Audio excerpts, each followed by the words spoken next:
Norman.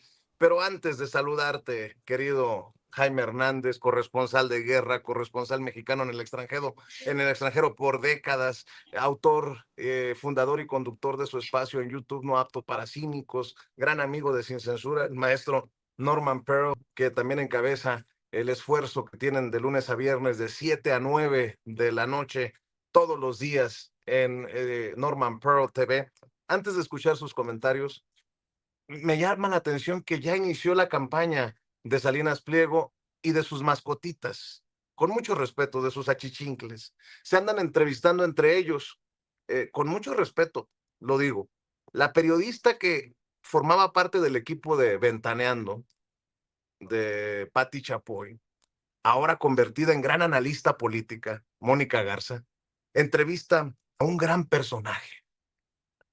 Invita a Lili Téllez. Lili Téllez,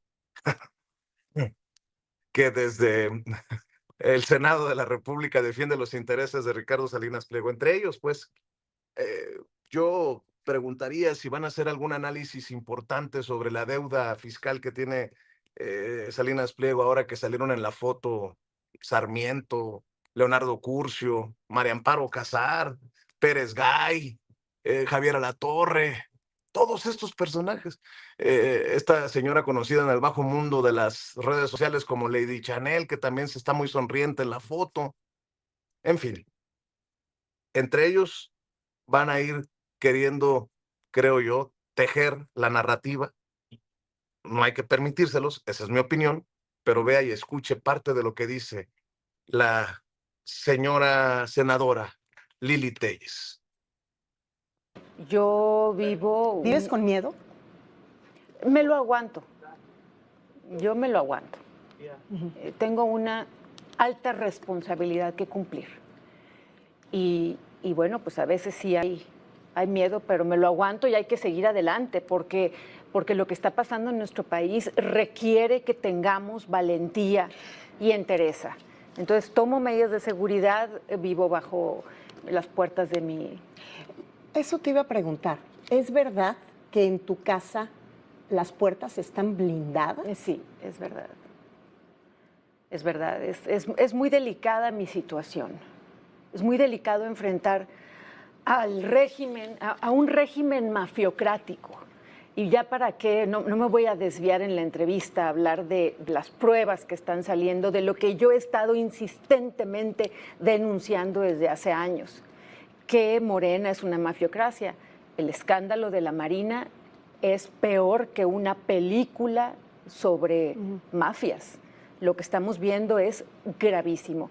Entonces, al estar levantando la voz en los Estados Unidos, diciendo la verdad, pues incomodo a muchos intereses y sé que estoy en el blanco, pero también a mí me mantiene mi fe en Dios y hay que seguir adelante.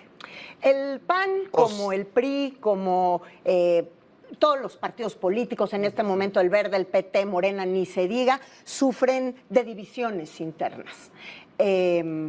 ¿Cómo te sientes tú adentro de tu partido? Porque a veces pareciera que en esta disidencia estridente, discursiva, en la oposición, pues en el PAN, en realidad, hay 2 o 3 figuras, tú entre ellas, que salen a gritar, a decir, y pareciera a veces que están solos.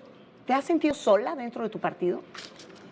Yo no estoy afiliada al PAN, tendría que empezar por aclarar. Sí, pero estás dentro de esa bancada, ¿no? Lo que pasa es que estoy en la bancada del PAN, pero no estoy afiliada. Entonces, mi situación es... Ah, bueno, no, pues ya. No está ni afiliada al PAN, pero defiende los intereses del PAN, pero en el PAN se está echando a perder todo, pero bueno. Pobre de Lili Téllez, dice que tiene hasta las puertas blindadas de su casa, se dice centro de atención de este régimen de corrupción y de mafia. Mi querido Jaime Hernández, avancemos, por favor. ¿Cómo estás? Te mando un abrazo. Muy buenos días a los 3 caballeros que me acompañan el día de hoy. Saben, yo he estado tratando de encajar las piezas de este rompecabezas en el curso de las últimas horas.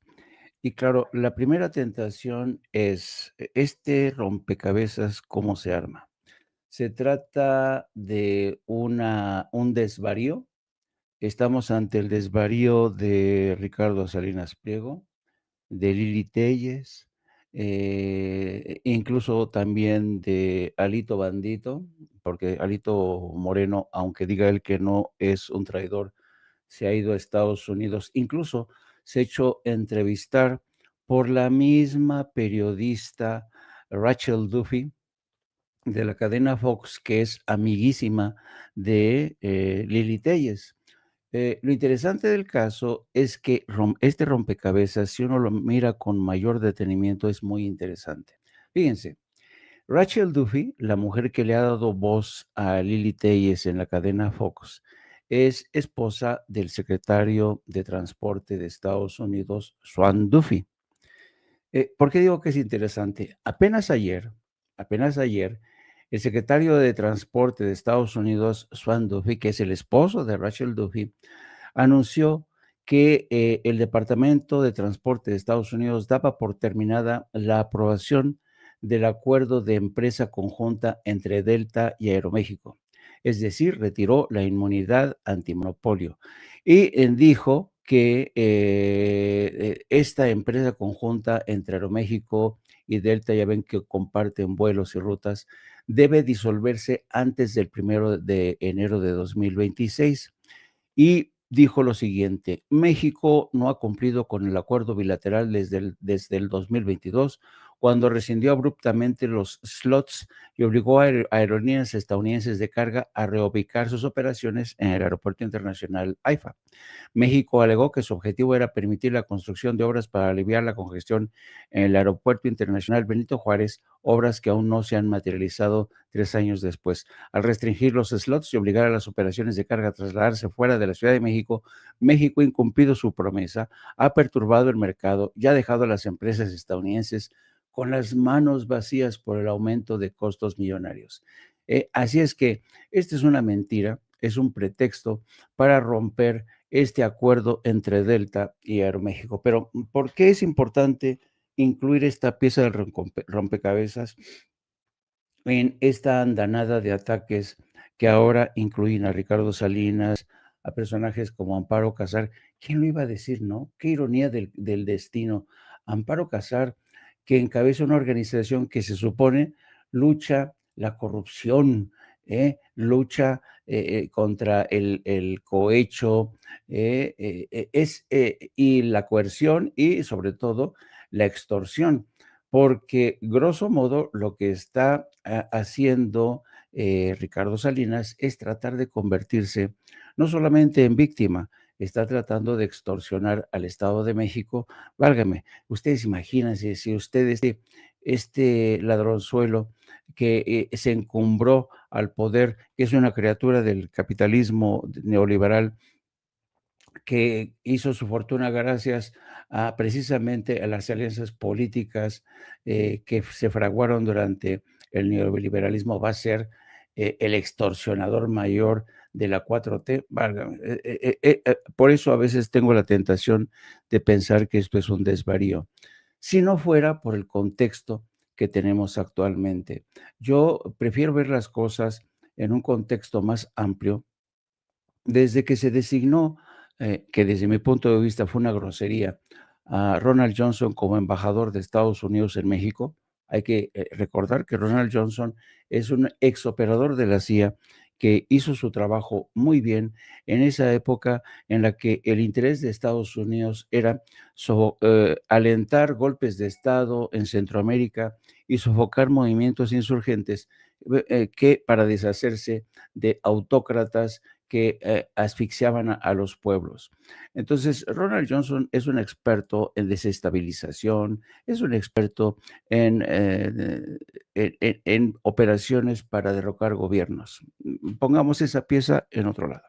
Luego tenemos los planes de Estados Unidos en todo el hemisferio, que nadie sabe muy bien por dónde van estos planes hacia el hemisferio, pero todo parece indicar que Estados Unidos estaría aplicando o utilizando los mismos manuales que utilizó en Centroamérica para atizar o sofocar movimientos que le permitieran de alguna manera establecer una suerte de cortafuegos en Centroamérica para que el comunismo no llegara a Estados Unidos. Bien, ahora el nombre del juego es Venezuela, un país que tiene unas enormes reservas petroleras y que Estados Unidos tiene en la mira bajo el supuesto, bajo el pretexto de que Nicolás Maduro le ha declarado la guerra a Estados Unidos a través de las pandillas que envían narcotraficantes y envían cargamentos de droga monumentales a través de lanchas rápidas. Apenas ayer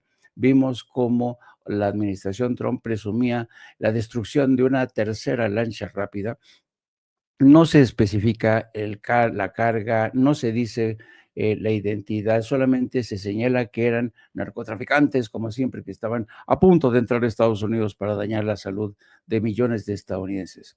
Entonces, pongamos todas estas piezas en ese rompecabezas.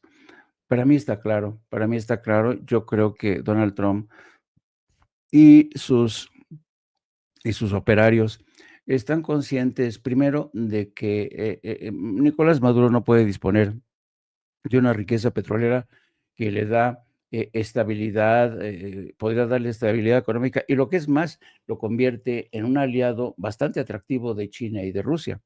Y luego tengamos también muy en cuenta las operaciones y los movimientos que uno parece ser que no están conectados. La creación de este grupo de Ricardo Salinas para denunciar que en México todo está peor, con operarios como Amparo Casar, que ya sabemos que estando al frente de Mexicanos contra la Corrupción recibió dinero de la CIA a través de organizaciones como USAID. Y tenemos entonces a toda esta gente que son los nostálgicos del neoliberalismo, que se han dispuesto no solamente a defender al patrón, a Ricardo Salinas, sino defender un modelo, un estilo de vida de la derecha. Entonces, yo creo que realmente uno puede burlarse todo lo que quiera de Ricardo Salinas Pliego y de este movimiento, pero no es tan inocente y yo diría que no es tan ingenuo si lo contemplamos en el amplio espectro de lo que está ocurriendo en América Latina. No cabe duda que desde que llegó Trump decidió resucitar la doctrina Monroe del siglo XIX para reclamar América para los americanos, es decir, Latinoamérica y todo lo que ocurre ahí para los latinoamericanos. Déjenme, miren, aquí lo tengo. Quiero recomendarles a los que puedan leer en inglés. Es un libro que se llama Las revoluciones inevitables. Bueno, este libro, Las revoluciones inevitables, el autor es Walter Lefebvre. Walter Lefebvre. Bueno, Walter Lefebvre, ¿quién es? Walter Lefebvre es uno de los historiadores más respetados, más serios en Estados Unidos. En esta obra, el Walter Lefebvre hace un compendio, un recuento de todas y cada una de las revoluciones inevitables en América Central. Si ustedes leen este libro, es prácticamente el manual de operaciones de cómo Estados Unidos, la CIA, toda esta gente intervino de manera sistemática para destruir Centroamérica. ¿Para qué? A Estados Unidos nunca le importó que Estados Unidos se convirtiera en su patio trasero, que hubiera muertes, que hubiera destrucción, que le importó alguna vez que Centroamérica se sumiera en la pobreza, que fuera fuente constante de éxodo, de un éxodo que no termina. No, nunca le importó. A lo que le importaba a Estados Unidos era imponer autócratas, como está haciendo de nueva cuenta en Ecuador con Daniel Noboa, que es un autócrata, como intenta hacer ahora en Perú con un político de derecha a quien todos conocen como Porky. Es decir, este es el plan. ¿Qué es lo que ocurrió en Salvador? Nayib Bukele.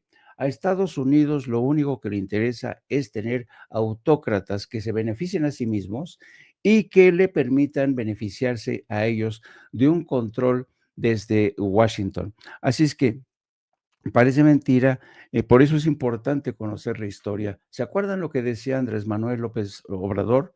La historia es la maestra de la vida, y quien no conoce la historia tropieza 2 veces con ella. Así es que, a lo mejor algunos me dirán: "Jaime, creo que estás exagerando en tu análisis de Ricardo Salinas, su movimiento no va a aprender, su", no, pero si sumamos los esfuerzos de es Ricardo Salinas, con los de la señora Lili Telles, con el de Alito Moreno, sumamos su alianza con Rachel Duffy, esposa del secretario de Transportes de Estados Unidos, sumamos el contexto de la actual agresión que está sufriendo Venezuela, con el interés del petróleo, los yacimientos petroleros que subyacen en Venezuela, pues como que todo cobra otro sentido.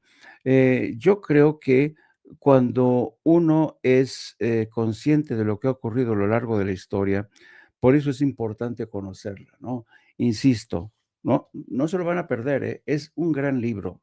Las revoluciones inevitables en Centroamérica, lo malo es que no hay una versión en español de Walter Lafebre, para que crean, para que vean las cosas desde otra perspectiva. Creo que es muy interesante siempre tener presente. Aparentemente mucha gente dicen: Oye, ¿qué es lo que ocurre con Donald Trump? Yo no le veo ningún sentido a su geopolítica. Por un lado, dice que defiende a Ucrania, pero por otro lado apoya de manera encubierta a Vladimir Putin. ¿Qué es lo que pasa con Donald Trump? Por un lado, dice que es atroz lo que está pasando en Gaza, pero por otro lado, está apoyando un exterminio, un genocidio que es brutal, que es inhumano. ¿Qué le pasa a Donald Trump? Que está atacando a sus mejores amigos en el hemisferio, como a México, una especie de pan con cordonazo con el que tiene sometido a México. Claro. Y la presidenta de México ha hecho todo lo que está en su poder y en su inteligencia para capotear a este animal. Yo creo que estamos viviendo un momento interesante, preocupante, que hay que tomarnos muy en serio y hay que llamar a esta gente por su nombre. Me refiero a Carlos Salinas, me refiero a Lili Telles, me refiero a Lito. Son unos traidores, queridos amigos. Después nos cuentas del personaje este que entrevistó a Cedillo, que dice Paco que seguramente tú lo conoces muy bien, ¿no? En la segunda vuelta, si te parece, maestro Jaime Hernández, apaguemos las cámaras, las luces. Vicente Fox ya respalda a Ricardo Salinas Pliego, lo que faltaba. El expresidente de México, Vicente Fox, dice: un ejemplo para la casta empresarial mexicana, defender al país, rectificar el rumbo, recuperar nuestra democracia, sus libertades. Felicito a Ricardo Salinas. Mi querido Norman, escucho también tus comentarios. Bueno, Vicente Fox no es precisamente la voz más autorizada para estar en pos de la congruencia. No hay que olvidar que Vicente Fox, siendo panista, que mucha gente se pregunta, y ahorita voy a hablar acerca de esto, mucha gente se pregunta, bueno, ¿qué es el panismo, no? Porque hay gente que se sume panista y difícilmente puede demostrarlo por muchas razones. Pero regresando a Fox, vemos a Fox como durante el proceso para elegir al sucesor de Felipe Calderón, apoyó abiertamente a Peña Nieto, pero además de una forma hasta grotesca, ¿no? Porque él era panista, aparentemente, y algunos le llamaban neopanista, que era una corriente nueva que se había adueñado del partido, hay que decirlo, y ellos apoyaban a Peña Nieto y tenían candidata, ¿no? Tenían una candidata que, por supuesto, no estuvieron ni en capacidad ni en el deseo de llevarla al poder porque querían que fuera uno de sus socios, ahora uno del PRI, quien se hiciera a cargo del gobierno y le siguiera favoreciendo. Hace un rato hablaste de la entrevista que hizo Mónica Garza a Lili Telles. O sea, una lectora de noticias a otra lectora de noticias, aunque creo que Mónica Garza también fue una lectora de noticias de espectáculo, ¿no? También fue gente de Ventaneando. Pero bueno, para el caso, Mónica Garza es lo mismo. Mónica Garza es hija del Meme Garza. Pocos recuerdan al Meme Garza, pero el Meme Garza y su padre, o sea, el abuelo de Mónica Garza, fueron los dictadores de Reynosa, fueron los dictadores priistas, inclusive del norte de Tamaulipas. Y ellos, evidentemente, Mónica Garza no olvida sus raíces y está reaccionando en apoyo de su propio partido, ¿no? Del PRI. Pocos conocen la historia de esta familia, pero es una familia que se enquistó en Reynosa, Tamaulipas, y, insisto, en el norte de Tamaulipas, y crearon condiciones terribles en términos políticos. Esto es, eran priistas y de repente se fueron paulatinamente volviendo panistas de acuerdo con el éxito que tuviera el otro partido. Pero para fines prácticos, pues han sido lo mismo, ¿no? Ya lo definió muy bien el presidente López Obrador, el expresidente López Obrador, cuando hablaba del prianismo, ¿no? Siempre fueron lo mismo. Y Lili Téllez se asume como no militante panista. Pero déjenme decirles una cosa, a mí me pasa mucho, o me pasaba cuando había algún debate en donde las tías panistas, como suele decir ahora, decían, yo soy panista de hueso colorado. Y yo les decía lo mismo, porque además es una forma de descubrirnos muy fácilmente a cualquier persona que se asuma como panista o como priista. Ninguna, yo les decía, bueno, ¿y por qué tú coincides con los propósitos, con los objetivos del PAN? Bueno, porque buscan esto, y bueno, ok, muy bien, pero ¿qué dicen los estatutos? ¿O qué dice su declaración de principios? Estos son documentos básicos de todos los partidos políticos en nuestro país. Y no sabían, nadie sabía que existía un estatuto o que existía una declaración de principios. De tal suerte que realmente no sabían la esencia, no conocían la esencia del panismo. Con respecto a Salinas Pliego, un saltimbanqui de gobiernos, pues como todos los varones del dinero en este país, pues él fue dando brincos, fue dando tumbos.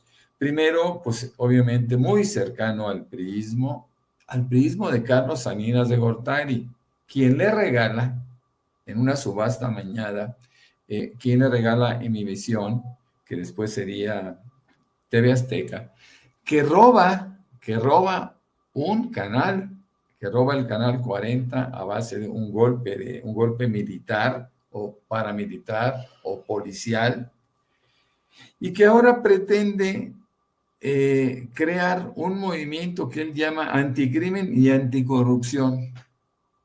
Aquí el problema gravísimo de Ricardo Salinas Pliego es que su pasado, sus conductas lo hunden.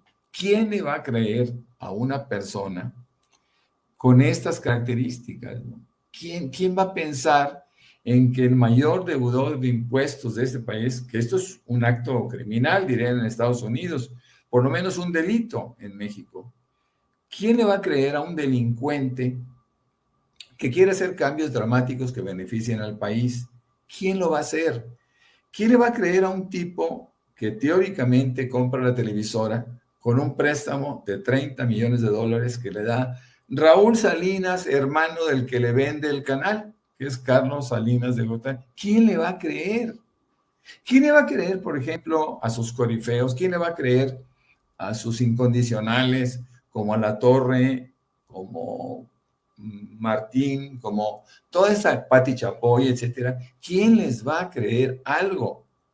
¿Quién va a pensar que esta gente está siguiendo un propósito de carácter político, social, que beneficie al país? ¿Quién lo va a hacer? Es muy difícil entenderlo, sobre todo porque la gente o los liderazgos siempre asumen un ápice de reconocimiento. ¿Pero quién lo va a hacer? Con delincuentes, ¿no? O con empleados de delincuentes que se han enquistado en un grupo que ahora podemos identificar ya como un grupo pseudopolítico, ¿no? ¿Quién les va a creer a estos? ¿Quién está dispuesto a creer a esta gente? Claro. ¿No? ¿Quién? Esa es la pregunta que nos tenemos que hacer todos. Por eso sus fracasos, Vicente, Jaime, Paco, por eso sus fracasos tan evidentes y lamentablemente para ellos tan esperados, porque nadie les cree nada, ¿no? Nadie. Entonces, bueno, esto no va a dejar de ser una anécdota, va a tener que abandonar el propósito pronto cuando vea que sus resultados van a ser escasos y bueno. Ahora, fíjense qué interesante lo que dice aquí, la envidia, el resentimiento. Bueno, sin duda alguna, Salinas Pliego sigue dando patadas de ahogado, porque él tiene resentimiento con el movimiento de Morena, porque le cobraron los impuestos. A ver, ¿cómo es posible que a un delincuente que estableció ciertos apoyos en algún comité en el cual participó con el presidente López Obrador y que después el presidente le dijo, no, una cosa es que participes como asesor empresarial dentro de un grupo específico para que nos den ideas, y otro es que por haberlo hecho quieras dejar de pagar impuestos, ¿no? Tú y todos van a pagar impuestos, y esto no lo pudo tolerar. Sabemos perfectamente bien que el expresidente López Obrador le dio la posibilidad de salir adelante con lo que permite la ley, que son eliminación de algunas multas y recargos. Y no lo aceptó, porque ni siquiera el principal estaba dispuesto a pagar. Así que hablar de Ricardo Salinas Pliego, efectivamente, es hablar de un payaso, es hablar de un individuo que simplemente hace todo esto para evitar pagar 74,000 millones de pesos al erario, que finalmente es dinero del pueblo, y por eso el pueblo está tan molesto con este individuo. Creo que eligieron a la peor opción. Yo hace unos días creo que ayer escribí un tuit donde hablaba que realmente un patiño involuntario del expresidente López Obrador fue Ricardo Anaya, una patiña involuntario de la presidenta de México fue Xóchitl Gálvez, y que este sería un patiño voluntario del que le pongan, porque el que le ponga Morena o el movimiento, pues habrá de derrotar muy fácilmente a este tipo.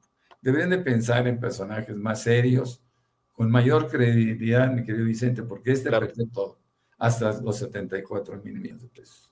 Voy contigo, Paco, con tema, reflexión, comentario, a lo mejor alguna otra información que tengas. No, mira, Vicente, lo que dice Norman es bien interesante, que debían poner a otro Patiño, a otro alguien que pueda hacer ruido. El problema, Norman, Jaime, Vicente, es que ¿a quién va a poner la oposición? No hay nadie. Nadie verdaderamente. Se han pasado desde 2017 culpando a Morena de todo, venezualización, a Cubazuela, lo que quieran, lo que aleguen. Se han pasado desde entonces tratando de que Estados Unidos derroque a Morena. Así que no tienen a nadie. No tienen a nadie. Su mejor carta, imagínate este tipo, que yo digo es patético, así que ¿a quién le van a pedir ayuda? ¿A Lito Moreno? ¿A Lili Telles? ¿A Jorge Romero Herrera, que es cabecilla del cártel inmobiliario? No tienen a nadie, Vicente, no han formado ningún político, y estuvieron esperanzados a que de pronto brotara alguien así como por arte de magia. Se les olvida que López Obrador no fue parte de arte de magia ni de una bolita mágica. López Obrador se forjó en años de lucha. Se les olvida que el fenómeno de Trump es igual. Nos puede gustar o no, pero Trump no fue un fenómeno como López Obrador de un día. Crearon un movimiento, que nos guste o no, pegó. López Obrador creó a Morena, Trump creó a MAGA, pero no se hacen los líderes en un día. Eso se olvida la oposición mexicana, que también siempre tomó los peores ejemplos del capitalismo, los peores ejemplos del neoliberalismo. Así que ¿A quién? Yo me pregunto, uno puede voltear a todo el PAN de cabeza, no vas a encontrar ninguno, puedes voltear a todo el PRI de cabeza, a ninguno, y puedes voltear a toda la clase esta que sigue a Salinas Pliego, no vas a encontrar a nadie. Así que, ¿por qué él? Pues porque no hay nadie. No hay nadie, están experimentando, van a volver a experimentar y así van a pasar la vida, Vicente. Yo ya sabes, @Paco Cruz Jiménez en X, antes Twitter, Francisco Cruz Jiménez en Facebook, para que tengan chance.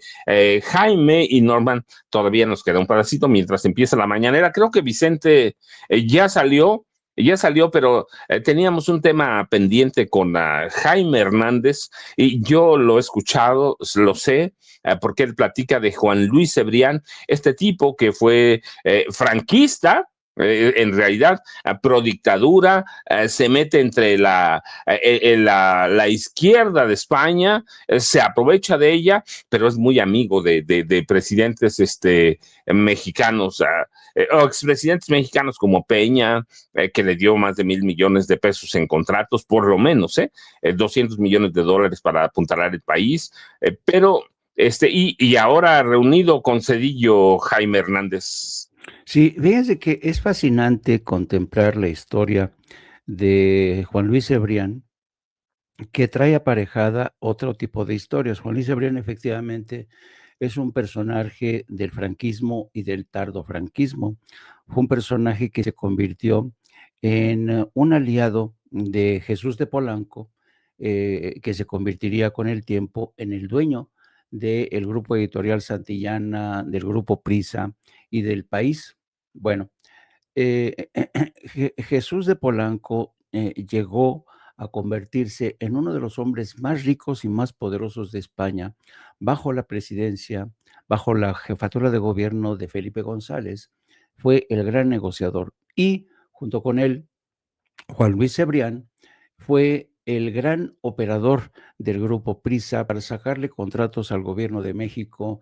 En aquel entonces, Juan Luis Cebrián se convirtió junto con Felipe González y el rey, ¿cómo se llama? Juan Carlos. Juan Carlos, Juan Carlos era uno de los principales cabilderos de los empresarios españoles. Llegaba a México con sus jijiji, jajaja, con sus actos solemnes, mientras que por la puerta trasera convencía a gobiernos de México para aceptar los acuerdos, dar contratos privilegiados al Grupo Prisa y al Grupo País. Juan Luis Cebrián, el que tenemos en la imagen, fue un hombre que se convirtió en un poderoso y muy influente periodista, se enriqueció de veras como pocos, al mismo tiempo que José Jesús de Polanco se enriquecía.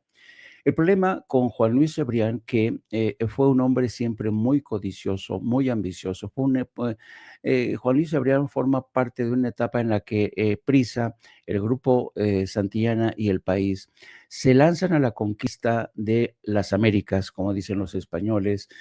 Compran radios en México, la W, compran radios en América Latina, en Colombia, compran radios en Estados Unidos y se lanzan a la conquista mediática de gran parte de América Latina y de ese mercado hispano en Estados Unidos. ¿Cuál fue el problema de Juan Luis Cebrián? Que el que mucho abarca, poco aprieta. El país empezó a tener pérdidas impresionantes. Los periodistas más veteranos acusaron a Juan Luis Cebrián de ser un irresponsable y de poner sobre el país, sobre todo, una pesada losa de deudas. Bueno, por cierto, unas deudas que hoy mismo mantienen a ese grupo editorial en serios problemas. Precisamente los problemas que venía arrastrando el país por culpa de un personaje como Juan Luis Cebrián obligan al grupo a buscar nuevos inversores y en ese momento se da la intervención de un tiburón, de un dueño de un fondo de inversiones llamado Josep Marín Orguglio. Es un tiburón de origen armenio, él se crió en Francia, es dueño de un fondo de inversiones y compró el país y hasta ahora mismo, a la fecha, este dueño del país ha enfrentado serios problemas, revueltas internas al interior de Prisa y el Grupo País, porque no han conseguido deshacerse de las deudas. De hecho, han tenido hace muy poco una obligada ampliación de capital, precisamente para refrescar las arcas del Grupo Prisa, pero nada ha podido resolver este problema. Y en este proceso, mientras José María Orgoglio se hacía el hombre fuerte, hoy es el presidente de todo el grupo. La familia de los Polanco, porque Jesús de Polanco, que era llamado el Jesús del Gran Poder, fallece y deja a uno de sus hijos, de los 4 hijos que tenía, deja a uno de sus hijos como accionista. Bueno, para que tengan una idea del descalabro de la caída de Jesús de Polanco, de la familia de los Polanco y de Juan Luis Cebrián, las participaciones de esa familia pasaron de un 63%, que eran unos 1.800 millones de euros, a un 7% actualmente. Los de Polanco han perdido todo poder e influencia, lo mismo que Juan Luis Cebrián. Cuando llega el nuevo dueño del país, Orgoglio, ordena el descabezamiento de toda la gente vinculada a Juan Luis Cebrián, entre ellos Antonio Caño, que fue el último director que respondía a las órdenes de Felipe González, también accionista del país, y Juan Luis Cebrián. Bueno, después de toda esta historia, hoy Orgoglio se ha consolidado como el único y poderoso dueño de ese diario, un diario que, como hemos visto, sigue apostando por una política editorial de derechas, sigue apostando contra todo aquello que, porque saben que como siendo un tiburón inversionista, a Orgoglio no le gusta mucho un gobierno mexicano que tiene como eje de control al Estado para regular la economía. De ahí la política editorial del país. Así es que Juan Luis Cebrián, después de este descalabro brutal que sufre en el país, no tiene más remedio que juntarse con sus antiguos aliados, como ellos Ernesto Zedillo, que le facilitó muchos contratos, Enrique de la Madrid. Toda esta gente son criaturas que vivieron de los excesos, de los abusos, de esa época del priismo, del prianato, y hoy prácticamente se encuentran ahí recluidos. Hoy Juan Luis Cebrián, junto con otros de los directivos que eran los dueños del país, se han refugiado en un pequeño periódico que se llama The Objective, que es el periódico para el que Ernesto Zedillo le dio una entrevista. Y hasta ahí le dejo porque ya me alargué mucho. Se nos fue Vicente, pero Norman, después de vimos un Zócalo lleno el 15, ayer discursos muy duros, yo digo que todavía falta más autocrítica de la Marina, que puede ser un clavo ahí, el discurso de la presidenta y los vendepatrias, ¿qué más te llamó la atención de este fin de semana, Norman? Bueno, fue un grito, ¿no? Un discurso, el discurso conocido por todos por tantos años, pero es un discurso muy particular donde incorpora a muchas figuras femeninas, y realmente yo no conozco a nadie, inclusive gente de oposición, que yo haya escuchado por ahí algún comentario que haya estado en contra de la calidad de grito, déjenme utilizar ese término, que diera la presidenta Claudia Sheinbaum. Fue espectacular, fue algo distinto, fue algo inédito en 215 años. Pues fue algo que nosotros tenemos que rescatar. Con respecto a la Marina, pues simplemente ese mea culpa, que dicen ellos, fue duro aceptar la corrupción y hubiera sido imperdonable callar. Me parece que es algo válido. Miren, perseguir a sus propios